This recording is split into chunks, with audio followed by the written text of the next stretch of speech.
আজকের বানিয়েছি একদম দোকানের মতো ঘুগনি।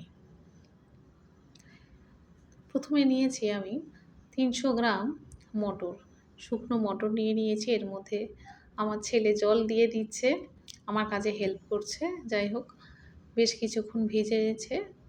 ভেজানোর পরে মটরটা এবারে আমি কুকারের মধ্যে দিয়ে দেব। কুকারের মধ্যে ভেজা মটরটা ঢেলে দিচ্ছি। এর মধ্যে স্বাদ মতো নুন দিয়ে দিচ্ছি।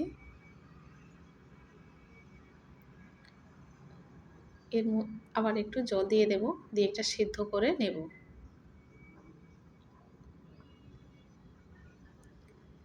জল দিয়ে দিলাম,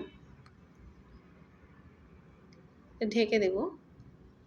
একটা সিটি দিলেই নামিয়ে নেব। এটা নামিয়ে নিয়েছি। মটরটা একটা সিটি দিতে এইরকমই সিদ্ধ হয়ে গিয়েছে। বেশ সিদ্ধ হয়েছে। এবার কড়াইতে একটু তেল দিয়েছি, তার মধ্যে শুকনো তেজপাতা আর শুকনো লঙ্কা দিয়ে দিলাম। দারুচিনি, লবঙ্গ, এলাচ দিয়ে দিচ্ছি। এবারে দেব কুচিয়ে রাখা পেঁয়াজ। এটা একটু লাল লাল করে ভেজে নেব।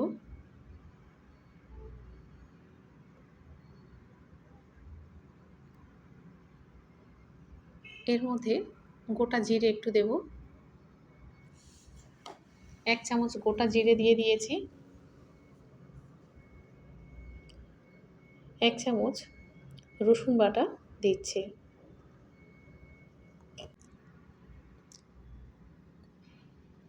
একটু কষিয়ে নেব।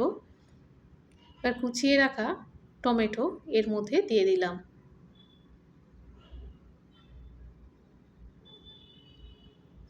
টমেটো দিয়ে দিয়েছি, দিয়ে এবার ভালো করে কষিয়ে নিচ্ছি। সামান্য একটু চিনি দিয়ে দিলাম, সামান্য একটু নুন দিয়ে দিয়েছি। ১ চামচ জিরে ধনে গুঁড়ো, অর্ধেক চামচ মরিচ গুঁড়ো, ১ চামচ লাল লঙ্কার গুঁড়ো, ১ চামচ হলুদের গুঁড়ো দিলাম, দিয়ে মশলা করে নিচ্ছি। ১ চামচ আদা বাটা দিয়ে দিয়েছি।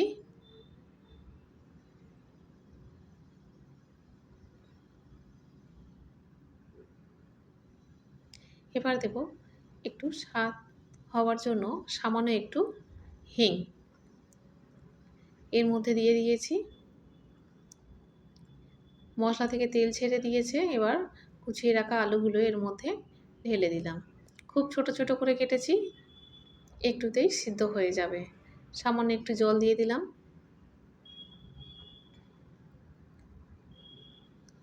আলুটা একটু নাড়াচাড়া করার পরে এর মধ্যে জল দিয়ে দিয়েছি। একটু সিদ্ধ হয়ে গেলে সিদ্ধ করে রাখা মটরটা এর মধ্যে ঢেলে দেব।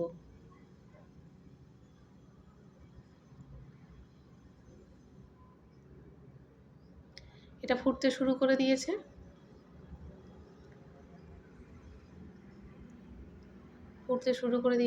এবং অনেকটা সিদ্ধও হয়ে গিয়েছে আলুটা। এবার সিদ্ধ করে রাখা মটরটা এর মধ্যে ঢেলে দিচ্ছি।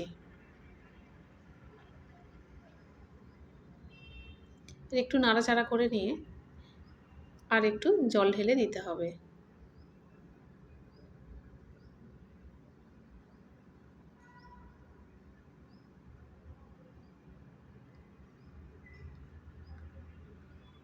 অনেকক্ষণ নাড়াচাড়া করে নিয়েছি। এবার এর মধ্যে জল দেব। যেহেতু সব সিদ্ধ, বেশি জল দেওয়ার দরকার পড়বে না।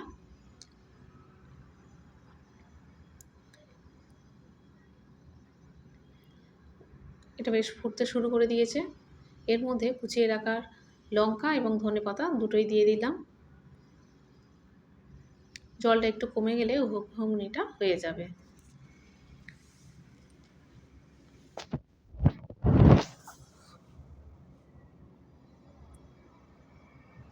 ঘুগনিটা হয়ে এসেছে।